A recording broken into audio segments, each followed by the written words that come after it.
यह दुनिया पागल खाना है, कोई रोता कोई हंसता है। चहुँ दिस देखो कीचड़ पानी, जो आया वो फंसता है। नमस्कार साथियों, मैं अविनाश दास रेशनल कबीर यूट्यूब चैनल में आप सबका हार्दिक स्वागत करता हूं। साथियों, चैनल को सब्सक्राइब जरूर करेंगे, शेयर करके अपने सभी मित्रों के पास पहुंचाएंगे। वीडियो को लाइक करें और कमेंट भी करें, ताकि दोस्तों हमारा रेशनल विचार, हमारा तर्कशील विचार, हमारा वैज्ञानिक सोच देश में जन जन तक पहुँचे। हर आदमी वैज्ञानिक सोच वाला, तर्कशील बुद्धि वाला बने, तभी हमारा देश का विकास होगा और दुनिया के विकसित देशों के साथ हम खड़े हो सकेंगे। दोस्तों, सतगुरु कबीर साहब की मैं एक वाणी आपकी शुरुआत में रखा, उसका मैं थोड़ा अर्थ करता हूँ, फिर चलते हैं महाकुंभ की ओर। सतगुरु कबीर साहब ने कहा, ये दुनिया क्या है? दुनिया पागल खाना है। क्योंकि दुनिया में देखा जाता है कि कोई रोता है, कोई हंसता है। एक ही समय में, एक ही जगह में एक आदमी रो रहा है, एक आदमी हंस रहा है। दोस्तों,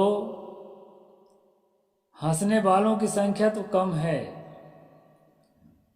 बहुत से ऐसे हमारे देश में लोग हैं जो जीवन में एक बार भी खिलखिला के हंस लें तो बड़े सौभाग्य की बात है।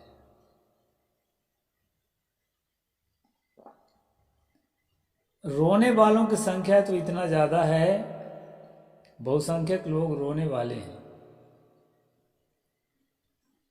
सतगुरु कहते हैं दुनिया पागल खाना है, यहाँ कोई रोता हुआ मिलेगा, कोई हंसता हुआ मिलेगा। और कहते हैं चारों दिशा में कीचड़ पानी भरा हुआ है। कोई धंस जाता है, फंस जाता है उस कीचड़ में। जो आता है सब फंसता है। साथियों, ये क्या चीज है? ये सब चीजें,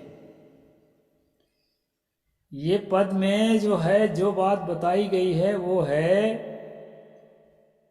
कि संसार का जो माहौल है, उस माहौल में आदमी का मन जो है चिपक जाता है। उसके साथ नमक और पानी की तरह आदमी घुल जाता है। वह समझ ही नहीं पाता कि मैं क्या करने जा रहा हूं। इसलिए इसको पागल खाना कहा गया है। दोस्तों, अभी प्रयागराज में, जिसको इलाहाबाद भी कहा जाता है, उस इलाहाबाद में महाकुंभ लगा हुआ है। और इस महाकुंभ की कहानी है कि जब समुद्र मंथन के बाद घड़ा में, कुंभ में, घड़ा में, कुंभ, घड़ा को कुंभ कहते हैं, अमृत का कलश लेकर के 14 रतन निकला था। उसमें एक अमृत भी था। अमृत का कलश लेकर के देवता भाग रहे थे और राक्षस पीछा कर रहे थे कि सांप का डोरी बनाए के एक तरफ हम खींचते थे, एक तरफ ये समुद्र को मथते थे। ये कहानी है, ऐसा मथते थे कि नहीं मथते थे, ये अब ये मत पूछो, ऐसी कथा है। तो जब 14 रतन मिला, उसमें से सबसे कीमती चीज अमृत मिला, जिसको पी लेने से आदमी मरता ही नहीं है। तो क्या होता है साथियों, उसको जो है देवता लोग लेके भाग रहे थे और अमृत के जो घड़ा है उसको, कुंभ को, और राक्षस लोग पीछा कर रहे थे कि सारा का सारा ये लोग खा जाएंगे, तो पी जाएंगे, तो कुछ तो हमें भी मिलना चाहिए। तो ऐसे भागते भागते में 4 जगह पर अमृत की बूंदें गिर पड़ी थी। इलाहाबाद में, नासिक में, उज्जैन में और हरिद्वार में।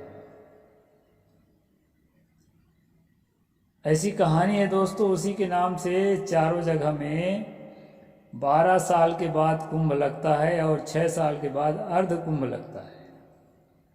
और अभी का जो महाकुंभ लगा है इसके बारे में तो बताया जाता है कि ये 144 साल के बाद लगा है महाकुंभ।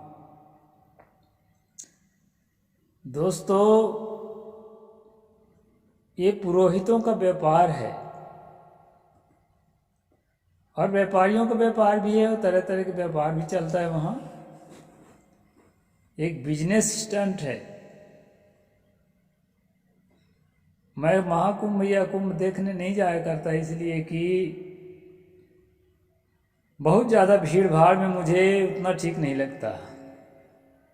पहले जाता था लेकिन समय के साथ जो है अब नहीं अच्छा लगता, मैं जाता भी नहीं, यहीं से सुनता रहता हूँ। आप लोगों ने सुना होगा कि जिसको लोग सनातन धर्म या हिंदू धर्म कहते हैं, उस धर्म विशेष के लिए है ये फंक्शन, कुंभ, अर्ध कुंभ, महाकुंभ का मेला। और वो क्या करते हैं, वो अपनी बातों को लोगों के सामने रखते हैं, अपनी परंपरा को, अपने रीति रस्म को लोगों के सामने रखते हैं, लोग उसको सीखते हैं, ऐसा कहा जाता है। लेकिन दोस्तों, मैं तो मोबाइल के माध्यम से देखता हूँ, सबसे ज़्यादा चर्चित उस मेला के अंदर क्या है, एक तो एक IIT बाबा है और वो सचमुच में पागल है। पत्रकार जब उससे इंटरव्यू लेंगे तब आप सुनना, उसकी बातों को सुनना, उसके भाव भंगिमा को देखना, कैसे आंख चमकाता है, कैसे मुंह मटकाता है और किस तरह से बात करता है। आप समझ में आ जाएगा कि ये कोई संत महात्मा नहीं है, ये दिमाग से पागल है, पढ़ा लिखा है, इस बात को इनकार नहीं किया जा रहा है। पढ़े लिखे लोगों के भी जो है मस्तिष्क में विकृति आ जाने से पागलपन की बीमारी हो जाती है और अनपढ़ को भी हो जाती है। ये बीमारी के लिए पढ़ा लिखा होना या अनपढ़ होना मायना नहीं रखता है, लेकिन उसको बीमारी है। आप गौर से देखना, समझ में आ जाएगा। उसकी चर्चा बहुत ज़्यादा है मीडिया में। यानी कुंभ का मतलब IIT वाला बाबा और कुंभ का मतलब हर्षा रिछारिया। हर्षा रिछारिया कौन है भाई? भोपाल की एक लड़की है जो उत्तराखंड में आजकल रहती है। और साथियों, वो एक कलाकार है, सोशल मीडिया का एक कलाकार है और बहुत पॉपुलर कलाकार है। देखने में सुंदर भी है, जैसा कि कहा जाता है। वो जो है नकली जटा बना के साधु बन गई। उसको महामंडलेश्वर कैलासानंद गिरी जी ने अपने रथ में भी बिठा ली। तो इस बात की चर्चा बहुत ज़्यादा है। अब साथियों, इस चर्चा इसलिए है कि वो महिला है और मॉडल है और एक तरह से सोशल मीडिया की एक्ट्रेस है, और हो सकता है और भी चीज़ों में उसकी कला हो। अपने कला को पॉपुलर करने के लिए उसमें एक भाव जगा हो कि ऐसा किया जाए, जल्दी से पॉपुलर हो जाए। और ये अच्छा भी है, अपना अपना बिजनेस को सब बढ़ाता है। तो इस कारण से जो है वो साधु का वेश धर के और जो है अपने गुरु महाराज के रथ में बैठ गई और उसकी चर्चा ज़्यादा है दोस्तों। एक चर्चा और है, वो चर्चा है मोनालिसा नाम की एक दलित लड़की जो माला वाला बेच के अपना पेट पालती है। वो इतना ज़्यादा सुंदर है, इतना ज़्यादा सुंदर है कि मेले के हर आदमी उसी को देखने के लिए तड़प रहा है कि एक नज़र देख लेता। अब तीसरी चर्चा है कि एक 13 साल की लड़की को उसके माता पिता ने जूना अखाड़े के साधुओं के पास दान कर दिया। दान कर दिया, फिर बाद में जो है लोगों ने, समझदार लोगों ने रोका, तो फिर उसको बाबाओं के चंगुल से छुड़ा भी लिया गया। चौथी चर्चा है कि जो है अधिकतम बाबा जो है नंग धड़ंग रहते हैं, कपड़े वपड़े नहीं पहनते, और वही लोग पहले नहाते हैं वहाँ। पांचवी चर्चा है कि एक 9 साल की लड़की को बाबाओं के चंगुल से छुड़ाया गया। और दोस्तों, छठवीं चर्चा है कि कुछ इलाके में आग लग गई। ये सारी चर्चाओं को मैं क्यों बता रहा हूं? ये चर्चा तो आप कितनों बार सुन चुके होंगे।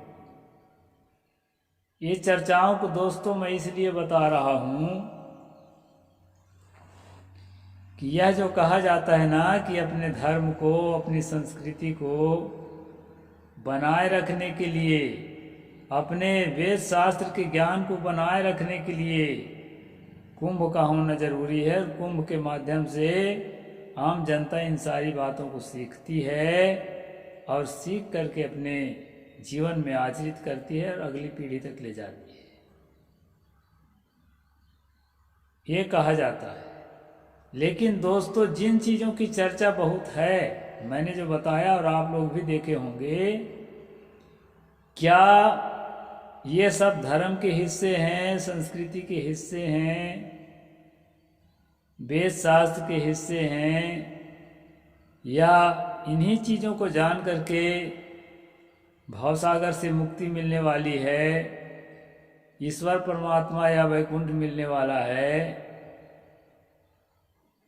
मैं इसलिए ये सब बातों को कहता हूँ कि कुछ लोग दावा करते हैं कि कुंभ का मेला जो है मनुष्य के मोक्ष के मार्ग को प्रशस्त करने के लिए है, न कि मौज मस्ती के लिए।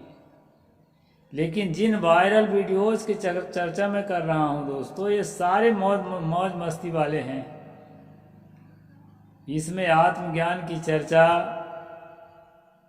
और आत्म कल्याण की चर्चा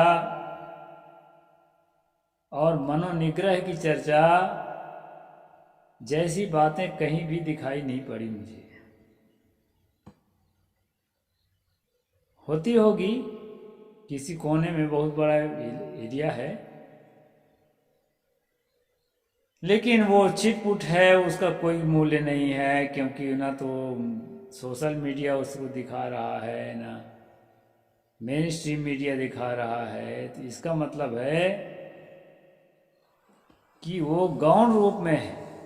प्रधान रूप में क्या है? प्रधान रूप में है दोस्तों, यह दुनिया पागल खाना है, कोई रोता कोई हंसता है। चौदिस देखो कीचड़ पानी, जो आया वो हंसता है। संसार का अपना रंग है, वो अपने रंग में रंग करके जिएगा। आप अपने रंग में नहीं रंगा सकते।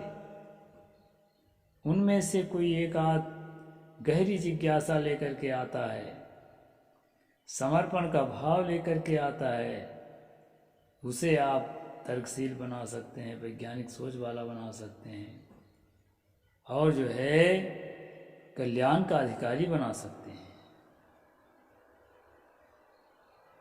इसलिए साथियों,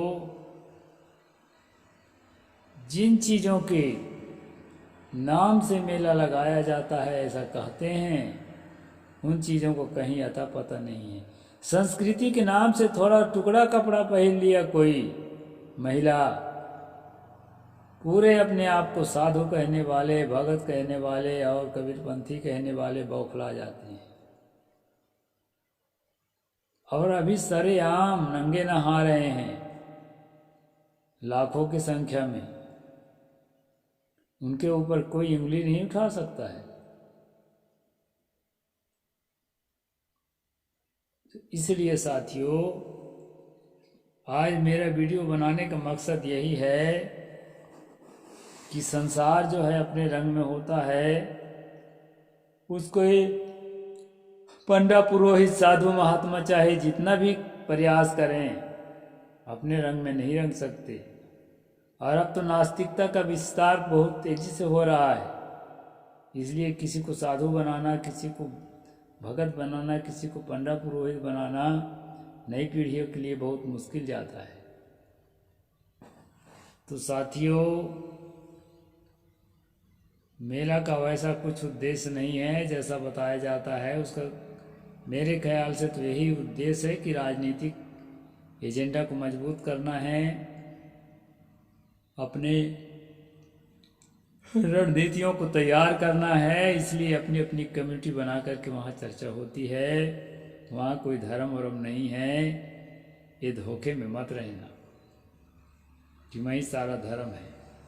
धर्म तो आदमी के जीवन में होता है। आदमी कितना पवित्र है, कितना सत्यवादी है, कितना परोपकारी है, कितना विवेकी है, ये सारी चीज़ें जिसके जीवन में है वही तो धर्म है। वो वाला धर्म कुंभ में या इस तरह की जगहों में नहीं होता है। वहाँ तो सपने में भी नहीं हो सकता, क्राउड की जगह में। इस बात को ठीक से समझना है साथियों, और इसी के लिए मैंने वीडियो बनाया कि अंधविश्वास से हमारे सब साथी निकलें। ये सारा अंधविश्वास झूठा और धोखा है। इसलिए जो है अंधविश्वास से मुक्त होना हम सबका धर्म है। आज बस इतना ही। साहेब बंदगी। जय जोहार, जय भीम, जय भारत।